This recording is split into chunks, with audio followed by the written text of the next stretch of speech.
Hello, hello. What's going on, everybody? Pete McPherson from the Do You Even blog here. I thought I would go live on Facebook again. Just hang out, completely unscheduled, unscripted, and do a little Ask Pete, hashtag Ask Pete. I thought that might be a little fun. Let me share this current live video to my Facebook group just to see if anybody will want to come in and ask a few questions. Here it is. I found it. Share in a group. Do you even blog tribe? And going live with Ask Pete. Hello, one viewer. I'm about to start. I'm so sorry for the slight delay. Okay, let me share my screen and get to this question from Monique. There we go. Boom. Can you see my screen? Pete, what do you think is a good strategy for a blog on blogging? I would know at least a little bit about that to get ranked for anything on SEO. A new blog in this field is totally outweighed by the heavy hitters like you. That's a compliment. Thank you so much, Monique. Except for the fact that I'm totally not a heavy hitter at all, and I'll show you why in just a second.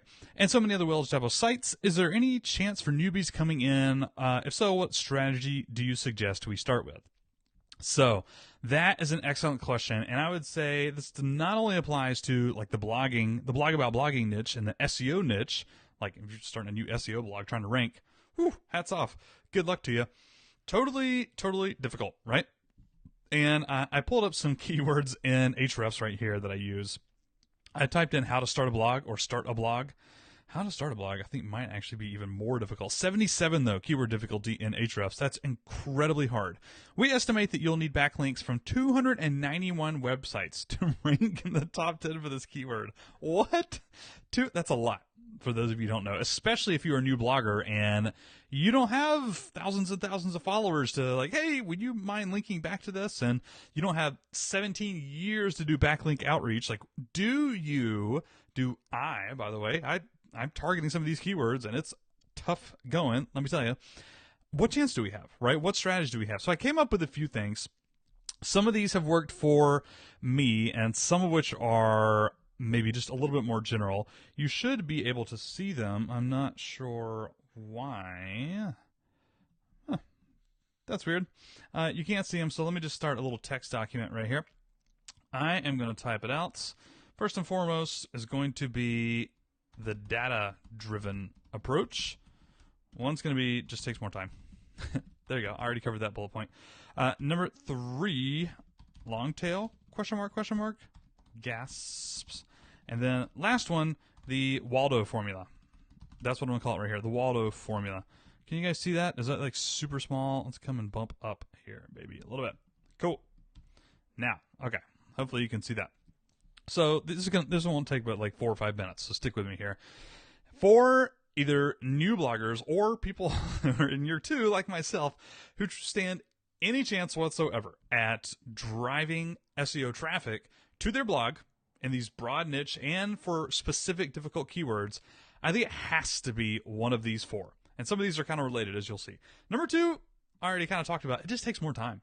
Some people can throw up maybe a parenting blog. I don't want to throw anybody under the bus here, but a parenting blog, maybe even personal finance. Some areas of personal finance could be easier. The finance is still a little bit tough, but in general, it just takes more time. For these tougher niches, you have to be around for longer. Accumulating backlinks, even building a following, in my opinion, just takes a long time. It just does. Moving on. Number 1, the data-driven approach. So if you see here, I was using Ahrefs to look at this, but if you actually go to the Ahrefs blog, they are really, really good at this. This is just /blog. Look at this right here. Their second post. Ranking number 1 on Google's overrated. Ahrefs study of 100,000 keywords. Okay, not many people have the data to produce a study of 100,000 keywords. They have the data because they have the software or whatnot. I'm not saying you need to have software in order to do this. That's not what I'm saying. Don't get me wrong there. What I am saying is they have done original research. The data-driven approach. I might even say, screw data. You don't necessarily need data. The research approach. I guarantee somewhere in here they have like a graph. Look, there you go. I knew it. I did not look at this beforehand. I knew they were going to have something like this that people can share and link back to. You notice they have their brand on here, their URL down here. Why? Because they want other people using this graphic and linking back to them. Backlinks. Huge for SEO, right? The data-driven research approach. One more example of this would be a long time ago. I did this on accident when I still had a personal finance blog. I did something like, what did I say? I just emailed my entire email list, which at that time was only like 300 people, and I asked them, like, what is your biggest problem about money? Literally a Google form, a free Google form. It was one question. It said, what is your biggest money issue or your biggest problem about money or something like that? And I got 73 people respond. I also shared it in like 2 or 3 Facebook groups and emailed some friends. I think I posted it on social media, maybe like my Facebook page or something like that. I got 73 responses, not a ton. It took me 0 hours of work to put that together. Literally like 10 minutes. I just had this idea, thought I'd ask people, and then a day or two later, I had 73 responses. I wrote a blog post on it that ended up getting backlinks from Lifehacker at the time. Lifehacker was like, I'm not going to say great, but that was a huge backlink for me. That was a lot of traffic and exposure for my blog. This was like 5 or 6 years ago now. But it got shares and I got comments and recognition. It was the silliest thing. I didn't mean to do original research. I just put one question out there and I summarized the findings in a blog post. I was like, here's what I think about this. I made a little pie graph in Google Sheets, I believe, just free. Like I copied and pasted the data that I got from this question. It was multiple choice, by the way. People didn't even have to write anything. Just multiple choice. So that is an example here of just the research approach. Just do something research and original. Speaking of which, that is very related to this. So you guys ever play Where's Waldo? Where's Waldo? You look at this image of a billion people walking around and doing something, and what do you try and do? You try and find Waldo, right? I'm not even gonna try. This would literally take me 10 minutes. I'm bad at this game. But you try and find Waldo. You try and find Waldo. So part of this method would be producing a piece of content that would be Waldo. It would like stand out, even if people have to go find it, being unique. There's only one person. There might be a lot of people in here wearing like little hats that are red and white or red and white striped shirts, but there's only one Waldo. Produce something so unique that people can't help but talk about it. And that's super easier said than done, by the way. Produce something so unique, people talk about it. It's the same thing with the research. Like, that's what Ahrefs is doing here. They're trying to produce something unique.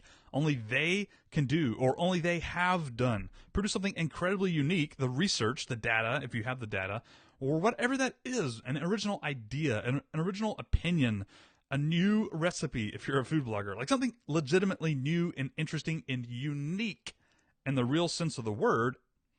I don't know why that space was bothering me right there. Unique in the real sense of the word. That will get you backlinks and will build up SEO for new blogs and tough niches. That's what Ahrefs is doing. That's what I would recommend people start with. You can't do nothing but this, by the way. Like, you have to do kind of normal blogging or whatnot. But part of the reason I chose to do podcasting is because no one else can replicate my podcast. They just can't. They can interview the same guest. It's not going to be the same podcast. I'm going to be me. No one can replicate my voice like that. Some people choose video to do that. You can't replicate that. But I think using this approach to trying to build authority and backlinks is the way to go for ranking in tough niches. Last thing I want to say is, people say all the time, I'm one of them, that long tail's dead. Long tail keywords are super dead. No, they are not. I'm going to throw my friends under the bus here. Jeff and Ben from Dollar Sprout. This site is massive. They started less than 2 years ago. I'll plug this into Ahrefs right here. Shout out to them. Like, these guys, they're just so smart. They've even told me, by the way, they're just doing this for money. Like, this is just a business to them, which is completely fine. They're just blown it out of the water. Like, this is my site is older than theirs, I believe. Traffic value $1.2 million, 227,000 keywords in this country, like almost 1,000 referring domains. Look at this growth right here. Okay, they started about the same time as me. Okay, I don't feel that bad. This is a finance site. In general, they got this way by doing a lot of the long tail keywords.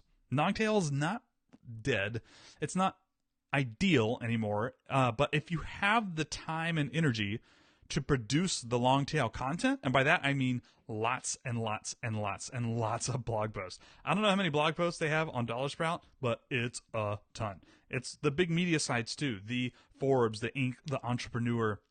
If you're in personal finance, it's the Balance, the Financial Diet, the Penny Hoarder. Blogs like this, they do content every day of the week. They're just cranking it out and cranking it out and cranking it out. And if you can do that, you can target the long tail keywords and hopefully have a cohesive content strategy. Most of us can't do that because we're one person or we're a small team or something like that. And we have to target, we have to spend our time and energy on the medium tail, the 2 to 5 word keywords. Start a blog.